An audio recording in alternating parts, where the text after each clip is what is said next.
Hidden, forever on fire. BJP ಪಕ್ಷದಿಂದ ಶಾಸಕ ಬಸನಗೌಡ ಪಾಟೀಲ್ ಯತ್ನಾಳ್ ಉಚ್ಚಾಟನೆ ಹಿನ್ನೆಲೆ ಉಚ್ಚಾಟನೆಯ ನಿರ್ಧಾರ ಮರುಪರಿಶೀಲನೆಗೆ ರಾಮುಲು ಮನವಿ ಮಾಡಿದ್ದಾರೆ. ಪಂಚಮಸಾಲಿ ಹಾಗೂ ಲಿಂಗಾಯತ ಸಮುದಾಯ 20% 24ರಷ್ಟಿದೆ.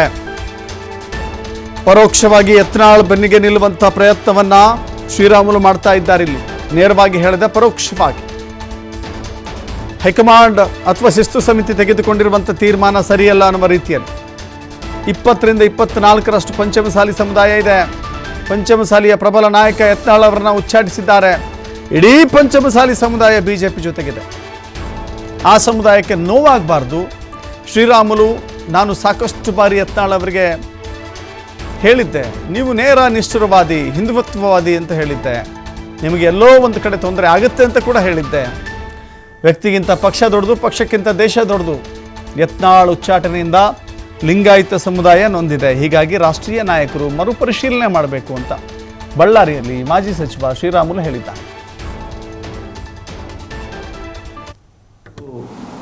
ಲಿಂಗಾಯತ ಪಂಚಮಶಾಲಿಯ ನಾಯಕರನ್ನು ಪಕ್ಷ ಉಚ್ಚಾಟನೆಯನ್ನು ಮಾಡೋಂಥ ಕೆಲಸ ನಿರ್ಧಾರವನ್ನು ರಾಷ್ಟ್ರೀಯ ನಾಯಕರು ತಗೊಂಡಿದ್ದಾರೆ.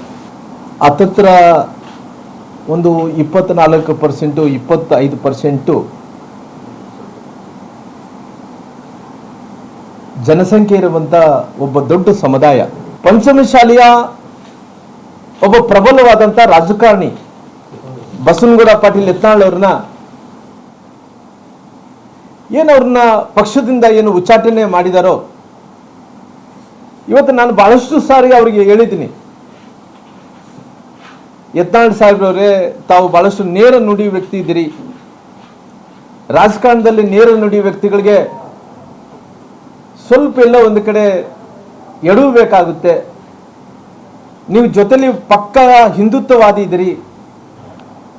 ಆ ಹಿಂದುತ್ವವಾದಿ ಇದ್ರಂಥ ಟೈಮಲ್ಲಿ ಕೂಡ ಎಲ್ಲೋ ಒಂದು ಕಡೆ ತೊಂದರೆ ಆಗ್ಬೋದು ಏನಂತೇಳಿ ಬಹಳಷ್ಟು ಸಾರಿ ನೇರ ನುಡಿಯಾಗಿ ಮಾತಾಡಬಾರ್ದು. ನೀವು ಇದ್ದಿದ್ದಂಗೆ ಮಾತಾಡ್ತೀನಿ. ನಿಮ್ಮ ಮನಸ್ಸಿನಲ್ಲಿ ಯಾವುದೇ ಕಲ್ಮಶ ಇಲ್ಲ. ರಾಷ್ಟ್ರೀಯ ನಾಯಕರಾದಂಥ ಸನ್ಮಾನ್ಯ ನಮ್ಮ JP ನಡ್ಡಾ ಅವರು ಜೊತೆಯಲ್ಲಿ ನಮ್ಮ ಪ್ರಧಾನಮಂತ್ರಿಗಳಂತ ನರೇಂದ್ರ ಮೋದಿಜಿಯವರು ಮರುಪರಿಶೀಲನೆ ಮಾಡಬೇಕೆಂದೇಳಿ ನಾನು ಒಂದು ರೀತಿ ಅವ್ರನ್ನ ವಿನಂತಿಯನ್ನು ಮಾಡ್ಕೊತೀನಿ. ಇಡೀ ಪಂಚಮಶಾಲಿ ಲಿಂಗಾಯತ ಸಮುದಾಯದ ಜನರು ಎಲ್ಲರೂ ಕೂಡ, ಯಾಕಂದರೆ ಅವರೆಲ್ಲರೂ ಕೂಡ ಇವತ್ತು ಭಾರತೀಯ ಜನತಾ ಪಾರ್ಟಿಯಲ್ಲಿ ಅವರು ಎಲ್ಲೋ ಒಂದು ಕಡೆ ಪ್ರೀತಿ ವಿಶ್ವಾಸದಿಂದ ರಾಜಕಾರಣವನ್ನು ಮಾಡ್ಕೊತ ಬರ್ತಾ ಇದ್ದಾರೆ.